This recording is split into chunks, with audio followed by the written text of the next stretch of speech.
안녕하십니까, 블룸버그TV입니다. 지금 시간이 2023년 3월 2일 오후 2시 13분입니다.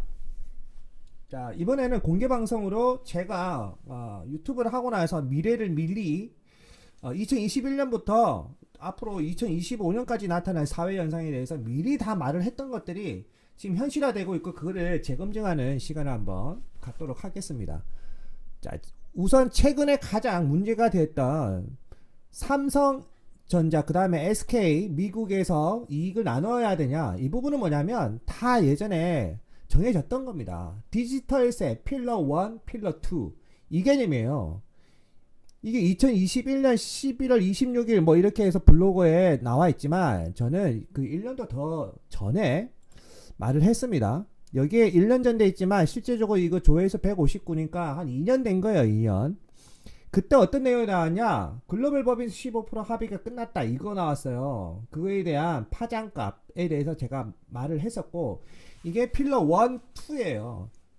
디지털 법인세의 필러 1, 2, 이 1, 2를 떠나서 그냥 디지털 법인세 자체가 뭐냐면, 자, 생각을 해봅시다.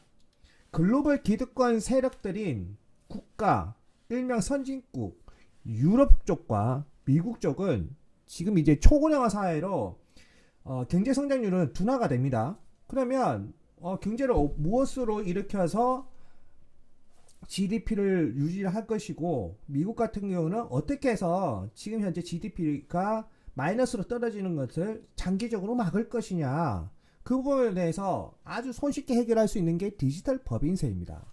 디지털 법인세 말 그대로 선진국에 와서 장사하는 그런 나라나 기업들은 뭐죠? 돈을 내라. 돈을 내라는 거요. 그게 뭡니까? 기국주의 원칙입니다. 기국주의. 기국주의 원칙이고, 뭐 다양하게 이야기할 수 있습니다. 가장 피해를 많이 보는 거는 한국입니다. 한국이고, 글로벌 기업이 많은 국가들, 그런 국가들이 피해를 많이 봅니다. 미국에서 당연히 해외에 지사가 많은 글로벌 기업 국가들이 많죠. 하지만 미국 같은 경우는 약간 디지털화된 기업들이 많고, 일론 머스크 같은 경우는 디지털 법인세로 인해서 세금을 좀 많이 내겠죠. 글로벌에 공장이 있으니까 그 수익이 돼서 n분의 1로 해야 된다, 이런 개념입니다. 그 개념이 이제 현실화되고 있는 거예요. 이거 2년 전에 말을 했던 거예요. 그게 이제 현실화가 되고 있는 거고, 그게 뉴스에 이제 적용이 됐던 겁니다. 이해가 되시죠? 그러면 왜 이런 것들을 해야 되냐? 다 이것도 다 이념적으로 다 말을 했습니다. 신사회주의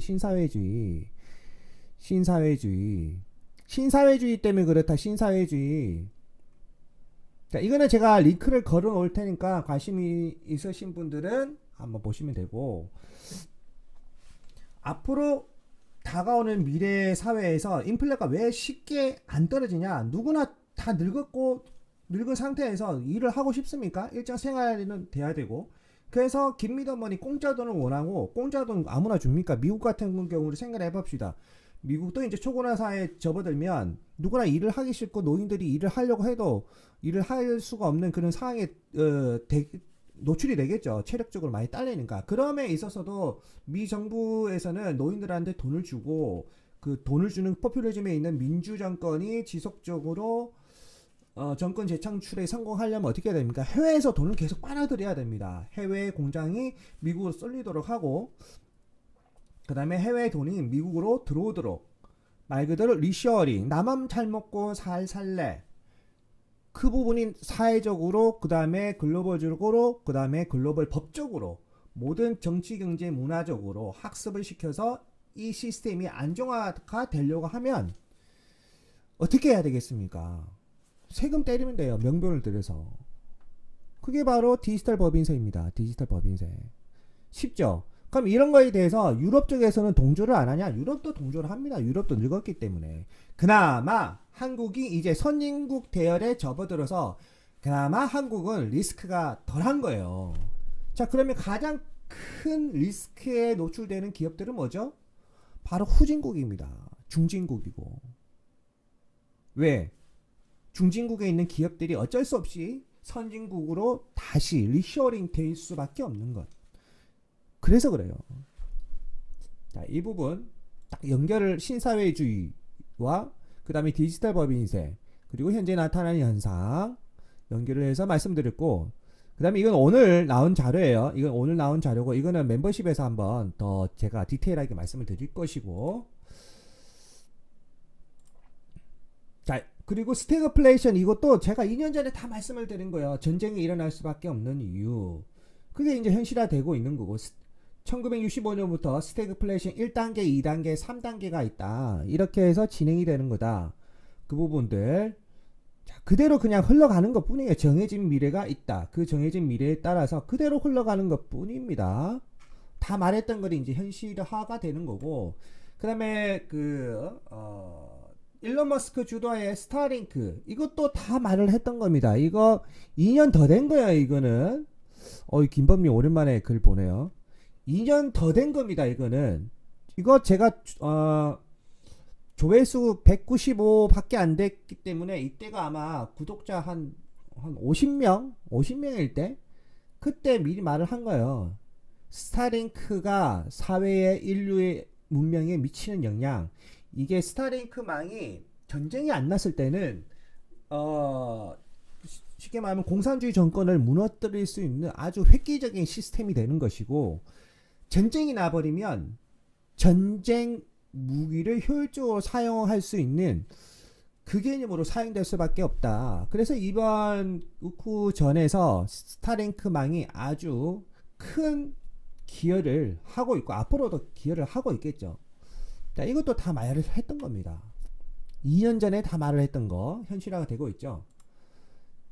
자, 그리고 3차 우크라이나 전쟁, 이것도 실제적으로는 다 예견됐던 것들이에요. CSIS, 미국 국제전략연구소 CSIS에서 연구 자료가 미리 나왔었습니다. 그래서 우크라이나에서 전쟁이 터진 거예요. 어떻게 보면 미국이 이간질을 한 것과 다를 것이 하나도 없는 거죠.